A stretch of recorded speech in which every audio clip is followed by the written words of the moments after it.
Jai Mata, Charanam Sharanam Ramambike, Charanam Sharanam Trayambage. Millions of prostrations at the lotus feet of Parama Pujya Sri Ramadevi Amma. Greetings to all. What is the secret power of love? According to Mother, true love is seeing the divine in everyone. Then what is Bhakti? Devotion. To understand this, let me ask you a question. Who is your closest friend? Why do you like them so much? Isn't it because you have love for them? Now, what if that friend of yours was God? Wouldn't you have the same love for God? That love is what we call Bhakti. Bhakti is a friendship with divine. Usually our love is like a flashlight. The beam scatters in many directions. Consider children. They love toys. When they get bored of them, they throw it away and then they watch cartoon. Then suddenly change the channel. But Bhakti is like focusing that flashlight into a single point. It is a powerful light redirected solely towards God. There is a misconception that Bhakti is for the weak. But is loving one's mother a weakness? No. Similarly, loving the divine power, which is the source of everything, is the greatest intelligence in the world. We all possess a magic eye, but only a few use it. They see God everywhere in everyone. They are called true devotees or bhaktas. Amma says that when bhakti dawns, love for one's family does not decrease. Instead, it increases. Consider an example. You have a gold ring, a necklace, and a bangle. Don't they all look like different? But what do you get if you melt them down? Just gold. A devotee is like a goldsmith. While others see a friend or a stranger, the devotee sees the God within everyone, the divine. Those with bhakti do not abandon the world. Rather, they see the world more clearly. By seeing God in your brother, you will only love him more. A devotee loves nature because they see it as the artistic masterpiece of the divine. Real strength lies where there is devotion. Amma teaches where there is bhakti, there is shakti, there is power. Where there is shakti, there is mukti, liberation. Once the ocean waves swept away the eggs of a tiny sparrow. The sparrow refused to give up. She began picking up ocean water in her tiny beak and pouring it away, attempting to dry up the sea.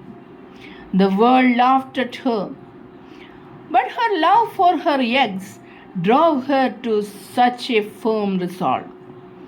That determination turned into a great power. Seeing her love, Garuda, the king of birds, came to her aid. Frightened, Varuna, the lord of ocean, returned the eggs back. When you love God sincerely, you gain a superpower. It makes you brave, kind, and calm. That power liberates you from fear and anger. That is true mukti.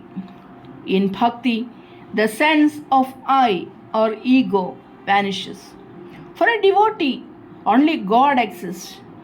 Just as God appears in a shop as necklaces, bangles, and earrings, the world and the self appear to the devotee as various forms of God. In that supreme devotion, para bhakti, our ego is destroyed. What happens to a large block of ice when the sun shines on it? It melts into water. The ice hasn't died. Instead, it has transformed from a rigid state into flowing, useful water. Our ego is like that ice block, hard and rigid, saying, I want this, that is mine. But when the sun of bhakti rises, we melt. We become kind. Then God works through us. Our hands become God's hands to help others. Our words become His. We don't need a smartphone to talk to God. We have a heart phone inside us. How do we call using it? Chanting the name of God is like dialing the number. To hear what God says, we must be silent. That is meditation. Our mind must be clear and pure, like the Ganges in the Himalayas. Bad thoughts are like dirt. They cut the connection. Do not pray only for your needs. Pray for right intellect, that is Viveka, and the ability to love everyone. According to Amma, that is the quality of a true devotee. The world is like a vast ocean. Sometimes the waves are calm, sometimes they are terrifying. Bhakti is the anchor that keeps your ship steady. When you see your pet or even someone who is angry at you, whisper in your mind, God is in you too. That will be the beginning of the greatest adventure of your life. Amma says, love exists within everyone, but it is scattered among worldly objects and relationships. Withdrawing this scattered love and centering it only on God is bhakti. Many think bhakti means abandoning the family, but that isn't true. Just as water shimmers when sunlight hits it, a person with divine love can love their family and society better because they see God in everyone. Haven't you heard the story of Bhakta Prahlada? In his attempts to kill Prahlada, Hiranyakashipu tried various methods. However, for Prahlada, the entire universe was filled with Lord Vishnu. Everything he saw was Hari. Everyone he saw was Hari. It was that same Hari residing within Prahlada who emerged from a pillar manifesting as Narasimhamurti to slay Hiranyakashipu. Prahlada is the true example of a devotee or bhakta. If we cultivate a love for God or a sense of devotion like Prahlada, the Supreme Mother herself will show us the way to remove those who harm or trouble us from our lives.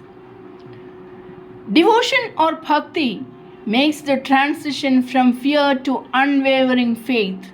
Bhakti gives the concept that the divine is everywhere. That is Sarvam Vishnumayam Jagat. Bhakti gives protection. Sincere faith involves divine intervention. Some say bhakti is for women and commoners, and that jnana, knowledge, is for the intellectual. This is a mistake. Bhakti is not inferior to knowledge. True devotion arises when the ego is eliminated. Once sage Narada went to Vaikuntha and asked Lord Vishnu, who is your greatest devotee? Narada expected his own name. The Lord pointed to an ordinary farmer on earth.